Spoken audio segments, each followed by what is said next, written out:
You know damn well you can't talk about Tupac without talking about Hennessy and enemies.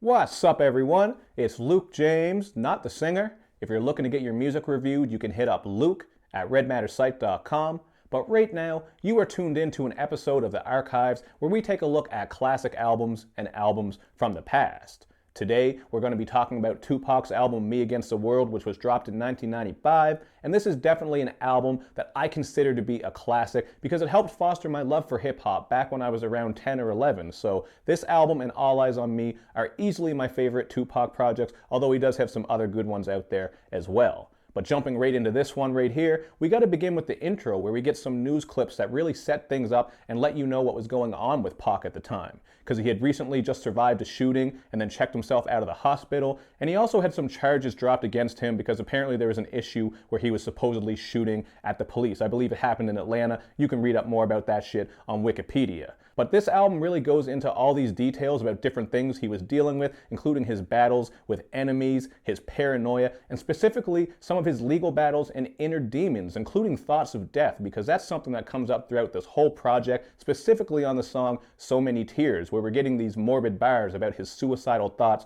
and how he's envisioning himself in a hearse. This one also had a great Stevie Wonder, That Girl sample flip, and I always thought it was cool how they took such a happy and bright song from the legendary Stevie and made it into this haunting track that's all about death and, again, those morbid bars. So I think that was a really cool sample flip. It was really interesting how they did that, and sometimes it's cool when people take a sample and make it so different, because that's what really makes sampling great, in my opinion. Not just flipping the same thing and keeping that same feeling, but doing something very different with it so that, it sticks out from the original. And as we all know, Tupac was actually shot and killed a year after this album, so as you listen through, you really do get that sense of paranoia, and it's almost as if he saw death around the corner. So naturally, there is a song on here called Death Around the Corner where he's really painting pictures of that paranoia, because he's spitting bars about how he's sleeping with his pistol and staying up by the window with his AK. So this is a really dope track. I like that Johnny J production. That guitar is just very damn slick. And we also need to mention that line about how Pac is trying to survive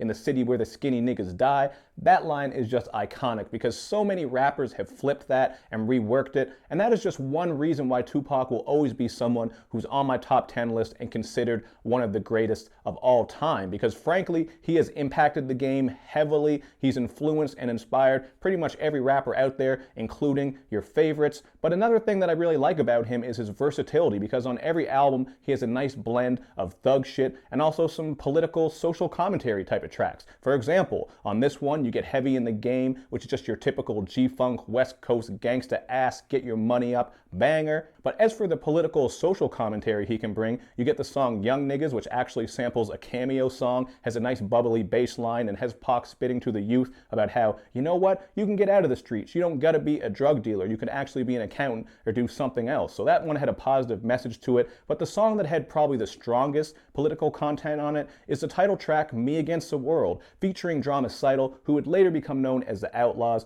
and they are just featured all over this album. Well, they're on like 3 or 4 tracks, including the outro track Outlaw, which is just absolutely grimy as hell. But back to this title track, this one had Pac spitting about some of the ills in the world, from crooked politicians to the struggles in certain communities where violence is running rampant. So based on everything I've said, you can really tell that Tupac had no issue with expressing himself freely on any issue, any topic, any way, in any time. And this is made perfectly clear on the song Fuck the World, where he's just screaming out fuck the world on the hook, calling out everybody and everything in his verses. And you also get that classic G-Funk sound from Shock G on here with that bubbly bass, some twisting synths. It really just has that West Coast feel to it. And again, when you look at everything that Pac was going through with his personal issues, his legal battles, all the critics and the enemies, it's really no wonder that he wanted to make a track like this where he just cleared the air and said fuck everything. And this is one of the reasons I really love this project 20 plus years later, because I think it really does let you know not only what was going on within Tupac's life, but also what was going on within him, because there are just many sides to Tupac, including that softer side, which does make an appearance on this album with songs like Can You Get Away, where he's actually trying to woo a girl from out of this abusive relationship,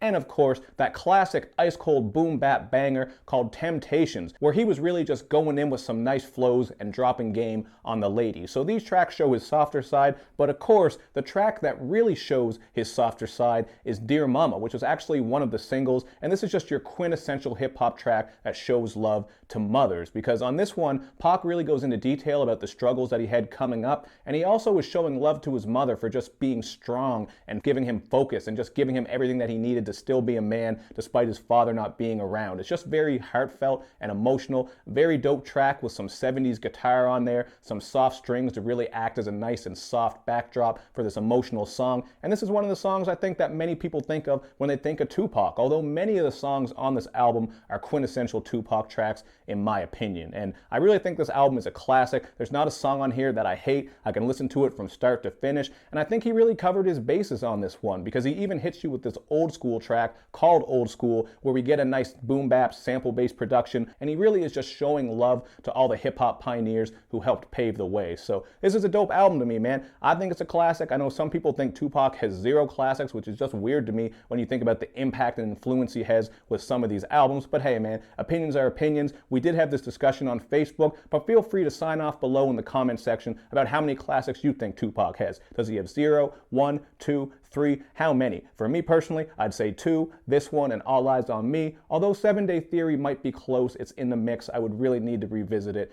in order to know. But those are my thoughts on Tupac's album, Me Against the World. Hit me up in the comment section with what you think about this one and Pac in general. You know how it goes. And as usual, make sure you do all that good YouTube and social media stuff, man, where you like my videos, you share them, you follow me on Twitter, you retweet the videos, and of course, man, you gotta subscribe to my channel and click like on the Facebook page as always. Thank you for watching, everybody. I will see you next time.